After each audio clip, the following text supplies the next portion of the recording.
എല്ലാ മതങ്ങളെയും ബഹുമാനിക്കുകയും എല്ലാ മതങ്ങൾക്കും തുല്യ പ്രാധാന്യം നൽകുകയും ചെയ്യുന്ന ഒരു രാജ്യമാണ് നമ്മുടെ ഇന്ത്യ. അപ്പം നമ്മൾ കുറച്ച് ക്വസ്റ്റ്യൻസ് ഡിസ്കസ് ചെയ്യുകയാണ്. മതങ്ങളെക്കുറിച്ചുള്ള പഠനം എന്താണ്? തിയോളജിയാണ്. മതങ്ങളെക്കുറിച്ചുള്ള പഠനം theology, study of religion. Answer തിയോളജിയാണ്. അതുപോലെ തന്നെ ഹിന്ദുമത സ്ഥാപകൻ ആരാണെന്ന് അറിയുമോ? ഹിന്ദുമത സ്ഥാപകൻ ആരാണെന്ന് ചോദിച്ചാൽ ആരാണ്? ആര്യന്മാർ. ഹിന്ദുമത സ്ഥാപകൻ ആര്യന്മാർ. ക്രിസ്തുമത സ്ഥാപകൻ ആരാണ്? നമുക്ക് എല്ലാവർക്കും അറിയാം. ക്രിസ്തുമത സ്ഥാപകൻ ആരാണ്? യേശു ക്രിസ്തുവാണ്. ആരാണ്? യേശു ക്രിസ്തുവാണ്. അതുപോലെ തന്നെ നല്ല ഇടയൻ എന്നറിയപ്പെടുന്നത് ആരാണ്? യേശു ക്രിസ്തുവാണ്. നല്ല ഇടയൻ എന്നറിയപ്പെടുന്നു. ആൻസർ യേശു ക്രിസ്തുവാണ്. അതുപോലെ സത്യാഗ്രഹികളുടെ രാജകുമാരൻ എന്നറിയപ്പെടുന്നത് ആരാണ്? യേശു ക്രിസ്തുവാണ്. സത്യാഗ്രഹികളുടെ രാജകുമാരൻ എന്നറിയപ്പെടുന്ന ആരാണ്? യേശു ക്രിസ്തുവാണ്. യേശു ക്രിസ്തുവിനെ സത്യാഗ്രഹികളുടെ രാജകുമാരൻ എന്ന് വിശേഷിപ്പിച്ചത് ആരാണ്? ഗാന്ധിജിയാണ്. ആരാണ്? ഗാന്ധിജിയാണ്. യേശു ക്രിസ്തുവിനെ സത്യാഗ്രഹികളുടെ രാജകുമാരൻ എന്ന് വിശേഷിപ്പിച്ചു. ആൻസർ എന്താണ്? ഗാന്ധിജിയാണ്. അതുപോലെ തന്നെ ഇസ്ലാമത സ്ഥാപകൻ ആരാണ്? മുഹമ്മദ് നബി. ഇസ്ലാമത സ്ഥാപകൻ മുഹമ്മദ് നബിയാണ്. മുഹമ്മദ് നബിയുടെ ജന്മദേശം മെക്കയാണ്. മെക്കയാണ്. മുഹമ്മദ് നബിയുടെ മൃഗം ഏതാണെന്ന് അറിയാമോ? മുഹമ്മദ് നബിയുടെ മൃഗം ഏതാണ്? പൂച്ചയാണ്. ഏതാണ്? പൂച്ചയാണ്.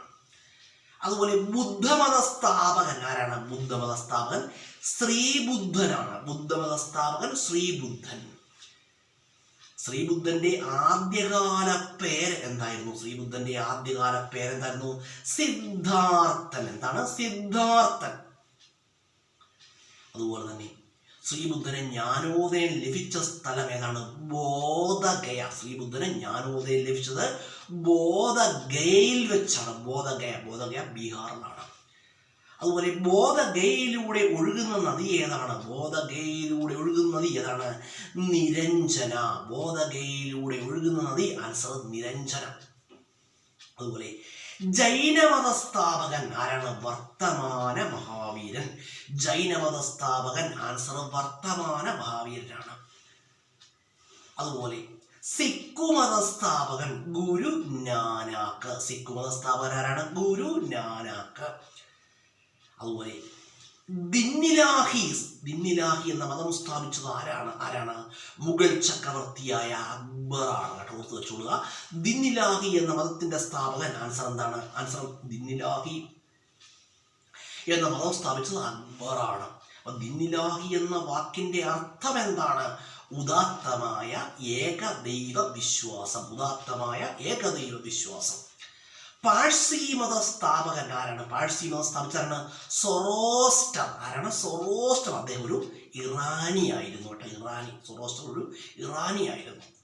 പാഴ്സി മത സ്ഥാപകനാണ് സൊറോസ്റ്റി. മുംബൈയിൽ ഒരു പാഴ്സി മത ടെമ്പിളൊക്കെ ഉണ്ട് മുംബൈയിൽ. നമ്മൾ കുറച്ച് ക്വസ്റ്റ്യൻസ് പറഞ്ഞു. ഈ ക്വസ്റ്റ്യൻസ് നമ്മുടെ പ്രധാനപ്പെട്ട ക്വസ്റ്റ്യൻസ് ആണ്. ജസ്റ്റ് ഒന്ന് ഓർത്ത് വെച്ചോളുക കേട്ടോ.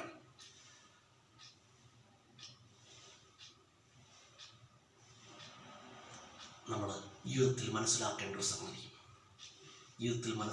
സംഗതി എന്ന് പറഞ്ഞാൽ നമ്മൾ തീരുമാനങ്ങൾ എടുക്കേണ്ട സമയത്ത് എന്ത് ചെയ്യുക? ഉചിതമായ തീരുമാനങ്ങൾ കൈക്കൊള്ളുക. കേട്ടോ, നമ്മൾ ശ്രദ്ധിച്ചോളുക. എപ്പോഴും എന്ത് ചെയ്യുക? ആ സമയബന്ധിതമായിട്ട് നല്ല തീരുമാനങ്ങൾ കൈക്കൊള്ളുവാൻ നമുക്ക് കഴിയണം. ജീവിതത്തിൽ എപ്പോഴും എന്ത് ചെയ്യുക? ആ സമയബന്ധിതമായിട്ട് നല്ല തീരുമാനങ്ങൾ കൈക്കൊള്ളാൻ നമുക്ക് കഴിഞ്ഞില്ല എങ്കിൽ എന്തു ചെയ്യും? ആ ജീവിതം ചിലപ്പോൾ എന്ത് ചെയ്യും? കൈവിട്ടു പോയേക്കാം. കേട്ടോ, എപ്പോഴും നമ്മൾ മനസ്സിലാക്കേണ്ട ഒരു കാര്യം, ഒരു തീരുമാനങ്ങൾ എടുക്കുന്നതിന് മുമ്പായിട്ട് നമ്മൾ എന്ത് ചെയ്യണം?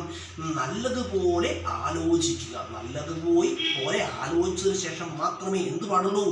ആ തീരുമാനങ്ങൾ കൈക്കൊള്ളുവാൻ പാടുള്ളൂ.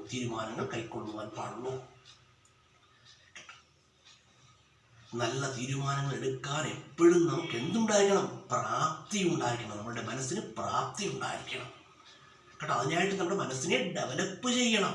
നല്ല തീരുമാനങ്ങൾ കൈക്കൊള്ളാൻ പ്രാപ്തമാകുന്ന വിധത്തിൽ നമ്മുടെ മനസ്സിനെ എന്ത് ചെയ്യുക? ഡെവലപ്പ് ചെയ്യുക കേട്ടോ.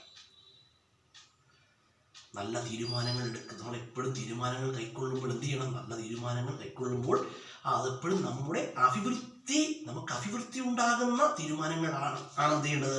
നമ്മളെപ്പോഴും കൈക്കൊള്ളേണ്ടത്. പലരും തീരുമാനങ്ങളൊക്കെ കൈക്കൊള്ളും, പിന്നീട് എന്ത് ചെയ്യും? വൻ അബദ്ധത്തിലേക്ക് എന്ത് ചെയ്യും? പറഞ്ഞു പോകും. അങ്ങനെ ആവരുത്. നല്ല തീരുമാനങ്ങൾ കൈക്കൊള്ളുക. അതുപോലെ എന്താവണം? അത് നമ്മുടെ അഭിവൃദ്ധിക്ക് ഉതകുന്ന രീതിയിലായിരിക്കണം എന്ത് ചെയ്യുന്നത്? നല്ല തീരുമാനങ്ങൾ കൈക്കൊള്ളേണ്ടത്. അതുപോലെ ഒരു കാര്യം ശ്രദ്ധിക്കണം, ജീവിതത്തിൽ നമ്മൾ തീരുമാനങ്ങൾ എടുക്കുമ്പോൾ എന്ത് ചെയ്യാൻ പാടില്ല? നമ്മുടെ തീരുമാനങ്ങൾ ഒരാൾക്ക് പോലും എന്തായി മാറുന്നത്? ഒരു ദ്രോഹമായി മാറുവാനും പാടില്ല. നമ്മൾ എടുക്കുന്ന തീരുമാനങ്ങൾ എന്താകരുത്? ഒരിക്കൽ പോലും സമൂഹത്തിന് ഒരു ബാധ്യത ആവരുത്. അത് വേറെ കാര്യം കേട്ടോ. നല്ല തീരുമാനങ്ങൾ എന്ത് ചെയ്യുക? നമ്മൾ കൈക്കൊള്ളുക കേട്ടോ. ജീവിതത്തിൽ നല്ല തീരുമാനങ്ങൾ എടുക്കാൻ കഴിയുന്നവർക്ക് മാത്രമേ എന്ത് ചെയ്യാൻ കഴിയുള്ളൂ? ജീവിതത്തിൽ ഒരു നല്ല എക്സിസ്റ്റൻസ് ഉണ്ടാവുകയുള്ളൂ. അല്ലെങ്കിൽ ജീവിതത്തിൽ ഒരുപാട് ഹൈറ്റ്സിലേക്ക് വളരുവാൻ കഴിയുകയുള്ളൂ കേട്ടോ. അപ്പോൾ നമ്മൾ ജീവിതത്തിൽ വിജയിക്കണമെന്ന് നമ്മൾ മാത്രം വിചാരിച്ചാൽ മതി കേട്ടോ. ഞാൻ ജീവിതത്തിൽ വിജയിക്കും എന്ന് നമ്മൾ വിജയിക്കുമെന്ന് കരുതി നമ്മൾ മുന്നോട്ടിറങ്ങിയാൽ നമ്മുടെ ആ ആഗ്രഹത്തിന് ഈ പ്രപഞ്ചം പോലും എന്താവും? പ്രപഞ്ചം പോലും നമ്മുടെ ആഗ്രഹത്തിന് എന്തായിരിക്കും? തുണ ആയിരിക്കുമെന്നാണ് എപ്പോഴും നമ്മൾ മനസ്സിലാക്കുക. അപ്പം ജീവിതത്തിൽ എപ്പോഴും മനസ്സിലാക്കേണ്ട ഒരു കാര്യം, നല്ല തീരുമാനങ്ങൾ ഉചിതമായ സമയത്ത് കൈക്കൊള്ളാൻ നമുക്ക് കഴിയണം കേട്ടോ. സമയം കഴിഞ്ഞു പോയിട്ട് നല്ല തീരുമാനങ്ങൾ എടുത്തിട്ട് കാര്യമില്ല. സമയവും തീരുമാനവും എന്താണ്? സമയവും നല്ല തീരുമാനങ്ങൾ ഏതനുപാതത്തിലാണെന്ന് വേണമെങ്കിൽ നമുക്ക് പറയാം. നേർ അനുപാതത്തിലാണെന്ന് വേണമെങ്കിൽ നമുക്ക് പറയാം. സമയബന്ധിതമായിട്ട് തീരുമാനങ്ങൾ എടുത്തെങ്കിൽ മാത്രമേ എന്ത് ചെയ്യാൻ കഴിയുള്ളൂ? ജീവിതത്തിൽ ശോഭനമായ ഒരു ഭാവി കെട്ടിപ്പടുക്കുവാൻ കഴിയുകയുള്ളൂ.